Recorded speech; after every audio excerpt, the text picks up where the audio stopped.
இத்தனையும் ஹனுமார் அந்த விருட்சத்தினுடைய அக்னத்துல இருந்து பார்த்துட்டு இருக்காள். அவருக்கு ஒன்னும் புரியல. தேவி கழுத்துல சுருக்குட்டுக்க எத்தனை பண்ணிவிட்டாள். பல யோசனை பண்ணினார். திடீர்னு போய் ராட்சசமான பாஷையில பேசுவோமா, மனுஷ பாஷையில பேசுவோமா, வானரமா போய் பேசுவோமா, எப்படி பேசினாலும் அன்னைக்கு சன்னியாசியா வந்தே, இன்னைக்கு குரங்கா வந்தே, மனுஷனா வந்தே, ராட்சசனா வந்தேன்பளே, கழுத்துல இருந்த சுருக்க வேகமா இழுத்து விட்டா போடுமே ஜீவன். இப்படி எல்லாம் பல யோஜனை பண்ணிவிட்டு ஒண்ணு பண்ணி விடுவோமான்னார். என்னார், இங்க இருந்து அக்கறைக்கு ஓடி போய் ராமனிடத்துல கண்டேன் சீதையேன்னு சொல்லி விடுவோம் நினைச்சார். அப்புறம் அதுக்கு மேல யோசிச்சு பார்த்தார். நீ பார்த்தேன்னு சொல்றே, என்ன பண்ணிட்டு இருக்காள் சீதைன்னு காட்டா. நாம் வரபோதே சுழுக்குலுக்கு எல்லாம் போட்டு அநேகமா கலையில கட்சிண்டாயிடுது. நீங்க பார்க்கத்தானே சொன்னேன், பார்த்துட்டு வந்துட்டேன்னு சொன்னார். இது அசட்டு தூத்தன் பண்ற காரியமாச்சே. பூதாச்சார்த்தா விபத்யந்தே தேசகாலோகிதா விக்லபம் தூதமாசாத்ய நரசூரியோதய தமசூரியோதய யதா. இப்படி அசட்டு தூதன் அவன் அனுப்பிச்சா கீழே நடந்த காரியத்தையும் கெடுத்து விடுவான், கீழே அழகா நடந்த காரியத்தையும் கெடுத்து விடுவான்.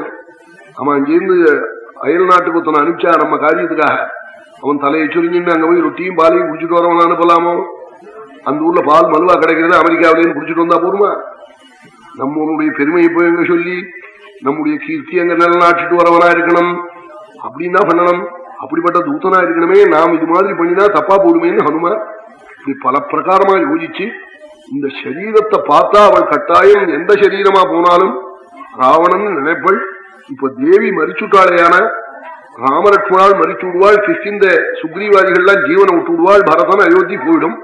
தேவி பிழைச்சால் ராமன் பிழைப்பாள், லட்சுமணன் பிழைப்பாள், சுக்ரீவாதிகள் பிழைப்பாள், அயோத்தி பிழைக்கும், ஜகத்துக்கெல்லாம் மங்களம் வரும். இப்ப தேவி ஜீவிக்கணும், அவளுக்கு ஆபத்து வந்திருக்கு, மரணம் வந்திருக்கு. இந்த மரணத்தை எது போக்கும்னு யோசிச்சாள். ஏவம் பகுவிதாம் சிந்தாம் சிந்தயித்வா மகாகவிஹி சம்ஸ்ரவே மதுரம் வாக்யம்